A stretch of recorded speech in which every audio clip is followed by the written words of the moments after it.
But where we're standing right now, if you notice, maybe when you walked in you probably didn't notice these stones and these pillars that are sort of sitting on the side here. There's another one in the corner over there. Most people when they walk into the site, they don't even notice these stones. And some people, if they do, they're like, oh, that's a nice decoration because we're going to be walking around an archaeological site. So they put some old stones in between. Nice. But actually those stones tell a different story. If you would have come here 30 years ago, you wouldn't have seen a beautiful visitor center. You wouldn't have seen millions of visitors coming through. You wouldn't have seen most of what you see today. What you would have seen was a pretty neglected area in Jerusalem, full of garbage. Full of garbage. Nobody really knew or cared what was underneath that garbage. Except for two people, the two founders of the City of David Foundation. They come here and they're like, how can it be that we are in the original Jerusalem, the ancient Jerusalem from the Bible, from 3,000 years ago? How can it be that we're standing here and nobody knows and nobody cares? We have to make a change. So the first thing that they did was they took out 26 truckloads of garbage. That's a lot of garbage. And inside that garbage, they found these stones, these pillars, just sitting there in the garbage, thousands of years old. And they said, we're already finding ancient stones inside the garbage. Imagine what we can do if we actually excavate. With Israel Antiquities Authority, go underneath the ground, imagine what we could find. And that's exactly what they did. And 30 years later, we have so many findings and so many artifacts that continue to show that the Bible happened here. And that's where I'm going to take you around today to show you those discoveries and how they connect to the Bible. Fantastic. So what we're going to do now is we are going to head up to the observation point so that we can get a glimpse of the city from up top. And that's where we'll... One of the things that we can see standing out the most from where we're standing right now are those walls over there climbing up the hill to your left. Those walls are the walls of the old city of Jerusalem. But now there's something very strange about where we're standing relative to the walls of the old city of Jerusalem. What is that? Are we inside or outside the old city? We're outside the old city of Jerusalem. Hang on, Shira. 5 seconds ago, down below at the entrance, you told us we were going to be walking around a 3,000-year-old city, the ancient city of David, the original city of Jerusalem from the Bible. Wouldn't it make sense that the ancient Jerusalem would be up inside the old city of Jerusalem and not outside? Hang on, ancient and old, aren't those supposed to be the same thing? Well, actually, does anybody know when those walls were built? How old they are? 500? Yeah, 500 years old. That's it. Now in America, in Florida, and in Michigan, and in Pennsylvania, and in all these great places, 500 years is a really long time. In Israel, in Jerusalem, nothing. We're talking 2,000 years, 3,000 years. And so those walls, they didn't exist in the time of the Bible. They didn't exist in the time of David, Solomon, Jesus, nothing. Those walls weren't there. And so those walls actually don't tell us where the original Jerusalem was, even though for hundreds of years people thought that that's where the original Jerusalem was, where those walls were built. So what happened? How did it all change when we discovered that the original Jerusalem was really here on this hill?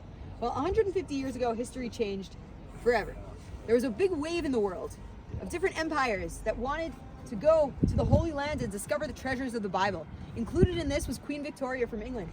She decided to send a delegation of archaeologists, led by somebody named Captain Charles Warren, to the city of Jerusalem to discover the treasures of the Bible, like the Ark of the Covenant, Indiana Jones style, if anyone has seen the movie. And so they come to Jerusalem, and back 150 years ago, there's no old city of Jerusalem and new city of Jerusalem.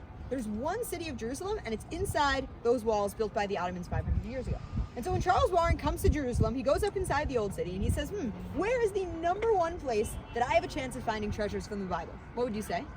The Dome of the Rock. Exactly, the Temple Mount. Right up there, the Temple Mount. We can see from here the southern wall of the Temple Mount, all the way from that corner at the right. If you follow the wall all the way to the corner over there at the left, that is the southern wall, the southern retaining wall of the Temple Mount. There are 4 retaining walls that supported the temple on top.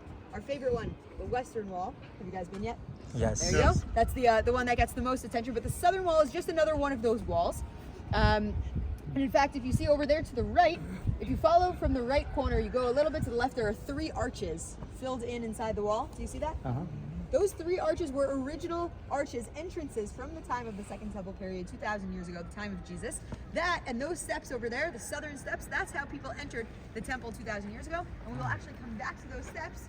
We will mention them towards the end of our tour, so keep that in mind. Anyway, what we can see up there is the Temple Mount.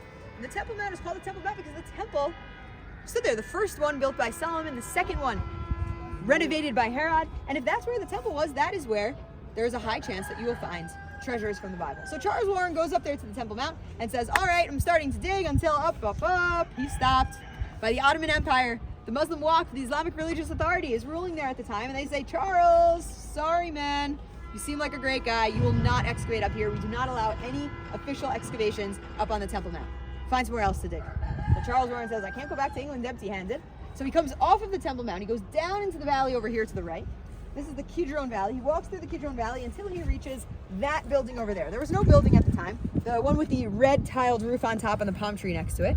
Now there's a building on top of it. But what's been there for thousands of years is a water spring called the Gihon Spring. The Gihon Spring, mentioned in the Bible, that's been the main water source of Jerusalem for thousands of years. And so that's where Charles Warren comes. He says, where there was water, there must have been people, and he starts to dig. And he comes upon a system of underground tunnels leading all the way from that water spring to the hill that we're standing on right now. And inside those tunnels, he finds artifacts from 3,000 and 4,000 years ago. Older than anything archaeologists have been finding up inside the old city until that point. He says, who was here 3,000 and 4,000 years ago in these tunnels, and what were they used for? And Charles, the gears in his head start to turn. Because when he comes to Jerusalem to excavate, he knows he has to bring certain resources with him. He brings his shovel, and he brings his bucket, and he brings all that stuff, and he also brings his Bible. This is the treasure map. This is basically going to explain what you see in Jerusalem, because that's where the Bible happened. And so Charles Warren knows his Bible really, really well. And he remembers, as he's sitting in those tunnels, he remembers a story written in 2 Samuel chapter 5 that people have been learning all around the world for thousands of years, and nobody really understood what David meant in this story until he sits in this tunnel. What is the story? King David comes to capture the city. He comes to capture the city of Jerusalem, which up until that point had been a fortified city for about 400 years. A city called Jebus. The Jebusites lived there. And King David, how is this young whippersnapper of a king going to come and conquer a huge fortified city? How's he going to do it? Well, he tells his soldiers something very strange. He says to them, Vayomer David bayom hahu, kol makeh yivusi, vayiga batzinor. And David said to his soldiers on that day, anyone who will manage to attack, to strike the Jebusites, he will have to touch the tzinor, the pipeline. Wait a second. Thousands of years ago, people didn't have running water. They didn't have pipelines, no faucet, no toilet, nothing like that. They didn't have things like that with running water and pipelines. So what is King David talking about? Well, as Charles Warren sits there in those tunnels, he says, hang on, I think I know what these tunnels were used for. Back in the ancient day, if people wanted to access their water, they needed to access the water all the time. Anytime they needed to take a bath or laundry or cook, anything like that. And it could be very dangerous to walk all the way down there to the water spring. So these people dug for themselves an underground tunnel to create a safe passageway from the city all the way to the water spring and back, so that they can bring their water safely back inside the city. What do you call an underground tunnel that brings water into a city? A pipeline. David was telling his soldiers, Charles Warren puts it together, he says, what was David telling his soldiers? King David was saying, if you can get a few soldiers up inside that tunnel, no one will see you coming.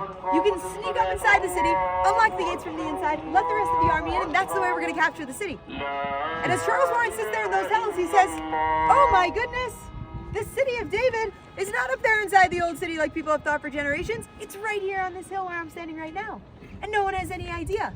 Because 150 years ago, all that was here were a bunch of potato fields. People said, how can ancient Jerusalem be under a bunch of potato fields? Well, they were. Do you know what people thought of Charles Warren at first? Thought he had lost his marbles. Until they came and they said, he's onto something. And delegations came from all around the world. From Italy, from France, from Germany, from England, from America, and many, many, many other countries. And since that day, 150 years ago, they have not stopped digging and excavating and continuing to prove and show that the original Jerusalem from the time of King David is right here on this hill. Not anywhere else in modern day Jerusalem, not up inside the old city.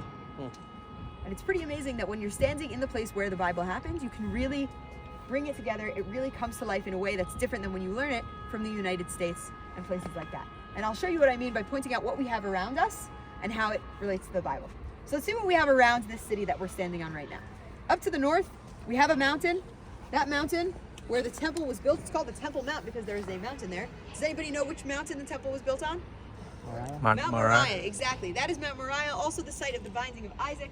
Abraham and Isaac come there, and that is the site of that, up there on the Temple Mount, Mount Moriah. Amazing, mountain number one. If we go clockwise now, it's the mountain to your right. This long mountain range that continues all the way north to Mount Scopus, where the Hebrew University is. This long mountain range is the Mount of Olives. Have you been there yet? Yes. Amazing. So you've seen it from the other angle. Mount of Olives, very, very important site to Jews and Christians all over the world. The patch that you see in front of you over here, that is the oldest still active Jewish cemetery in the entire world. People were buried there 2,700 years ago in the time of the first temple period, and they're still being buried there today. People are dying to be buried there. Sorry. Thank you for indulging my terrible sense of humor. Okay, that is the Mount of Olives over there. If we continue going clockwise and we look right into the sun, that mountain on the horizon, that mountain with the green trees on top, that is called Armon HaNetziv. Armon HaNetziv, Armon means palace, Netziv means the High Commissioner, the High British Commissioner, who was ruling here when there was a British mandate between the years of 1917 and 1948. And if you take a look, do you see there are two antennas sticking out of the hill? And if you go to the right, there's like a little white building among the trees with like a dome and a flag on top. Does anybody not see it? Amazing. So that was the palace of the British Commissioner for those years. And now it is the UN headquarters in Jerusalem today, over there. That is that hill over there. And as we continue to the right, the last mountain that closes in around us, this large mountain over there, that is called Mount Zion. So we have four mountains. We have Mount Zion, we have Mount of Olives, we have Armon HaNetziv, we have Mount Zion. King David comes here to this small hill in the middle. And King David has a lot of different professions, right? He's a king, he's a shepherd, he's a warrior, but he's also a musician, a poet, exactly. He's a poet, and he looks around himself as he's sitting on his throne, and he's inspired.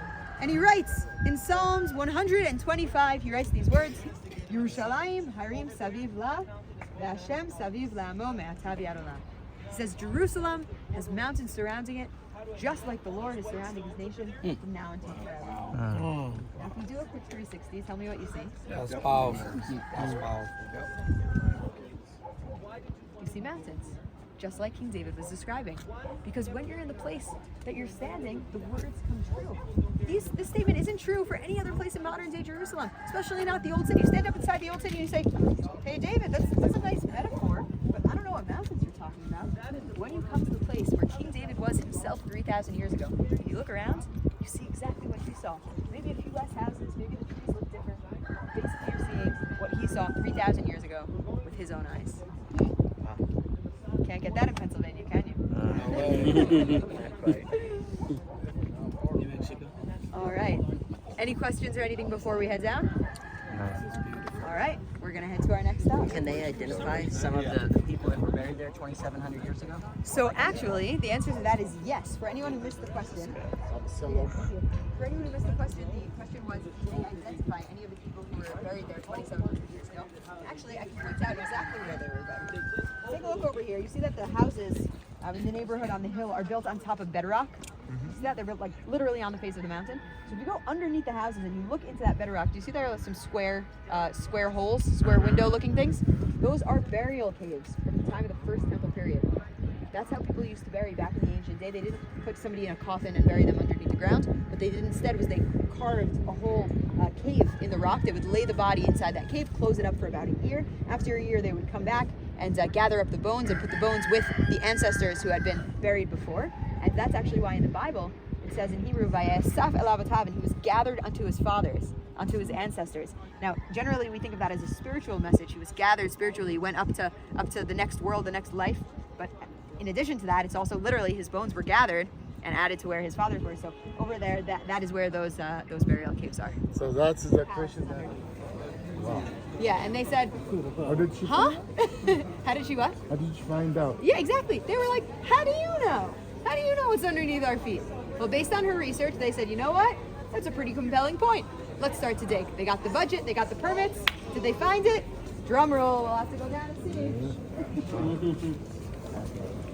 Amazing.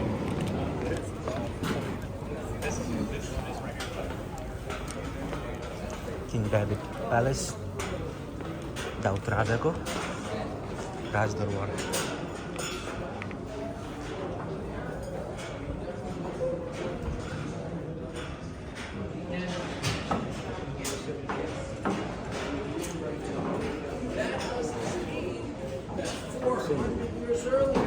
Kochani, logo ma tu.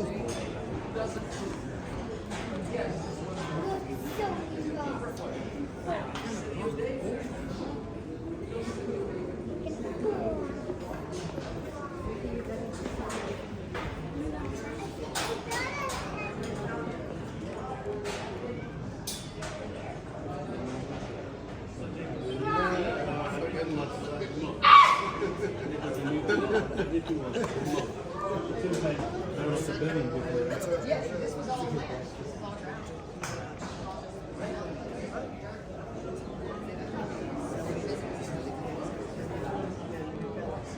right, so we are standing right now underneath what was ground 18 years ago, where Dr. Eilat Mazar comes and says, we're going to find King David's palace here. Well, how does she know? How does she know the palace is here?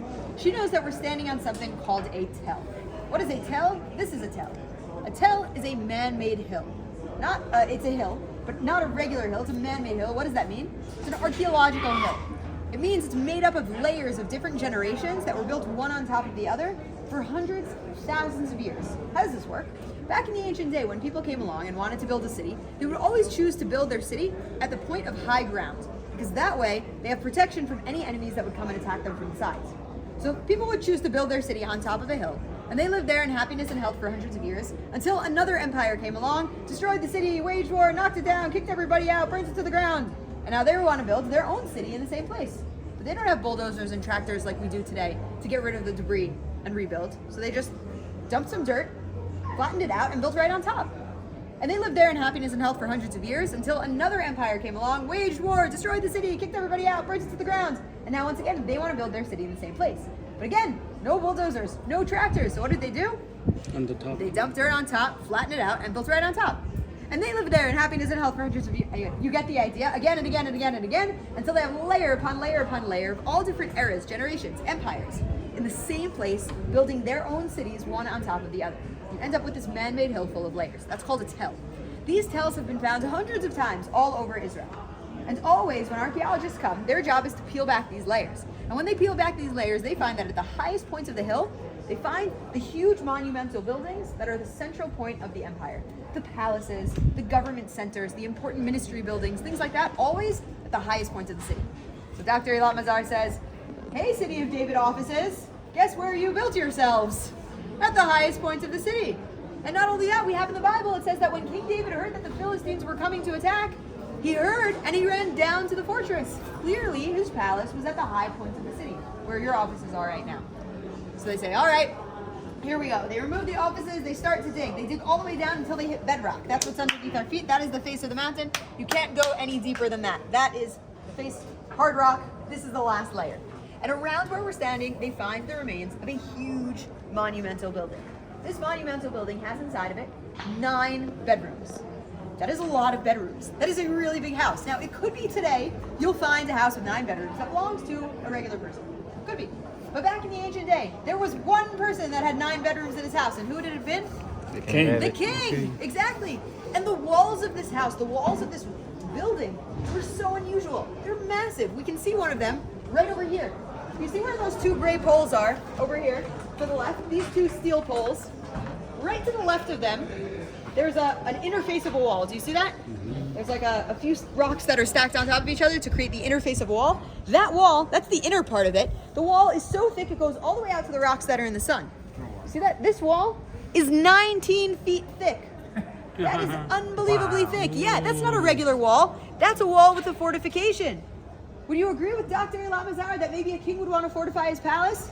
Yeah, I'd say so, because if you're building a palace, that not only is your home, it becomes the symbol of the kingdom. And rain, hail, or sunshine, that building will stand for hundreds and hundreds of years. That's why you have a fortification here.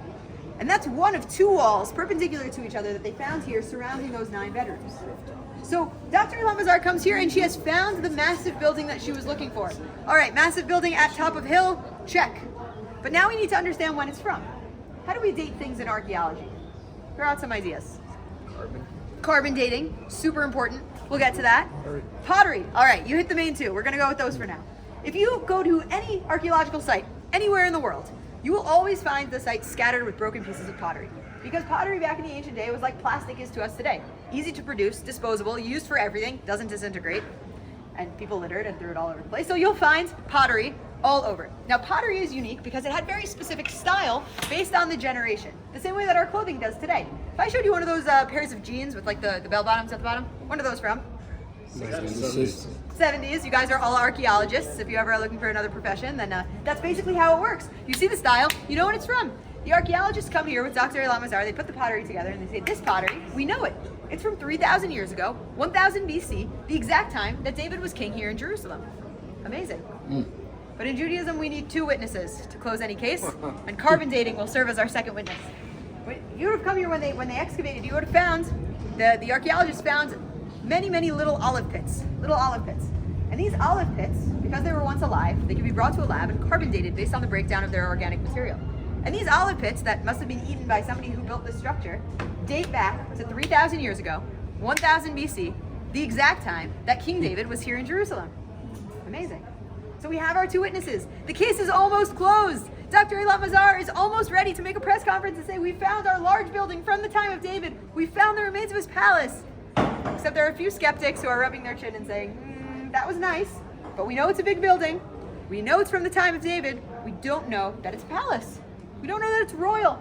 Maybe it's just a large supermarket from his time. I don't know. Well, then Dr. Eilat Mazar points to that rock on the wall over there. That rock on the wall over there was not hanging there when she came along. That was found about 50 years actually before Dr. Eilat Mazar excavated here. It was found, people didn't really give it any thought. But as Dr. Eilat Mazar was putting together the pictures of the puzzle, she said, I know what that stone is. It's called a capital stone. The capital stone was meant to top the pillar, or the top of the column, to support a second story. I'll show you what it may have looked like back in the ancient day. It would have looked something like this.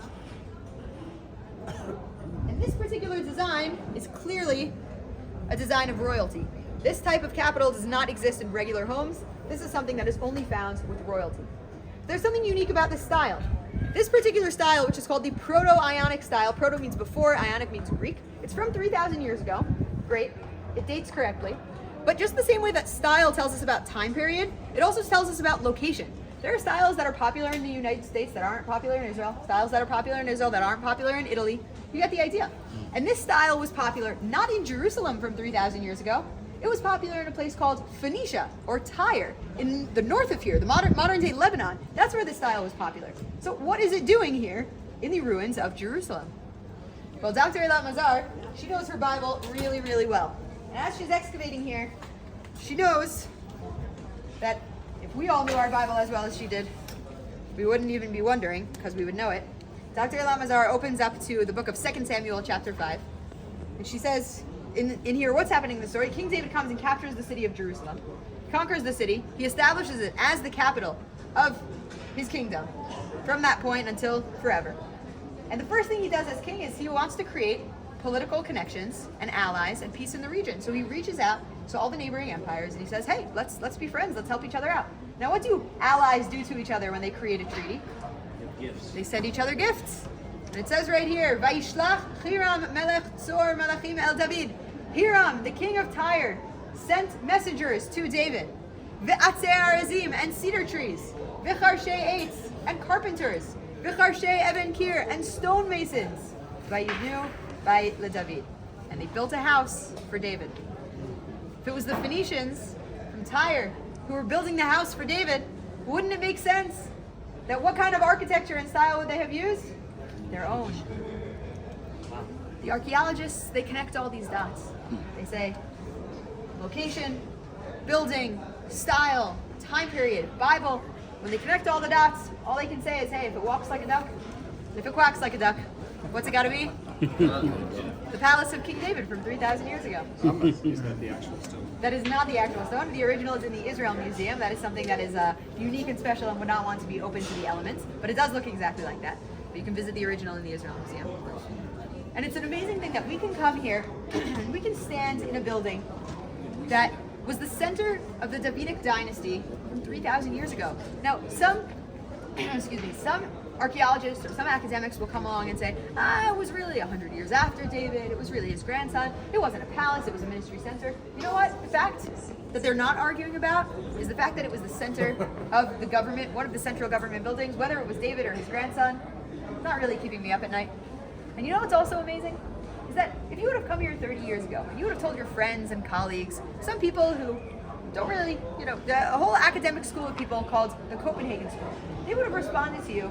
Sorry, let me go back. Missed the sentence. If you would have told them you were coming to visit the city of David, they would have told you, you're coming to visit the city of David? Like David from the Bible? You would have said, yeah, of course David from the Bible, not like my uncle David. And they would have said, yeah, well, David from the Bible, he never existed. He's a myth. You would have said, what do you mean he's a myth? He's all over the pages here. They would have said, yeah, well, try to prove that he existed without using the Bible? You would have said, we can't. He's here in the Bible, and we can't prove anything otherwise. Until the year 1993. In the year 1993, there was an amazing discovery made in a place called Tel Dan. Were you guys there? Are you guys going to be there? Anyway, next time you got to come and visit Tel Dan or the Israel Museum, because they made a discovery there, a stone inscription that's now in the Israel Museum. Stone inscription written by somebody named King Hazael of Aram. King Hazael of Aram is mentioned in the Bible in the second book of Kings. He was a king of Aram, which is north of here in modern-day Syria. And he wrote this inscription when he was very, very excited. Because he writes that he had just won an important military victory against the king from the house of David. Now, if there was a house of David, who must there have been? David. And it silenced this whole school of people. They were no longer able to say, you can't prove to me that David exists outside of the Bible, because hey, guess what, we can. Now here's something where we talk and we could have our faith and we could believe the Bible whether it's proven or not proven, but we live in a generation where the people growing up now, whether they believe or whether they don't, they want proof. We live in an age of science and proof and academia, and in that world, unless you can hold it, see it, feel it, touch it, it doesn't exist. And the amazing thing about our generation is that we can give it to those people. The people who want to hold it, see it, feel it, touch it, we can actually give them artifacts. We can show it to them. We can say, look at that, and look at the Bible, and look at those things, how they come together and how they correlate. The Bible is real, and it happens here. Its characters were real people who had real legs, and they walked through the streets of Jerusalem. It's amazing. It's amazing how that exists today. Really, really something fantastic. Any questions before we keep going?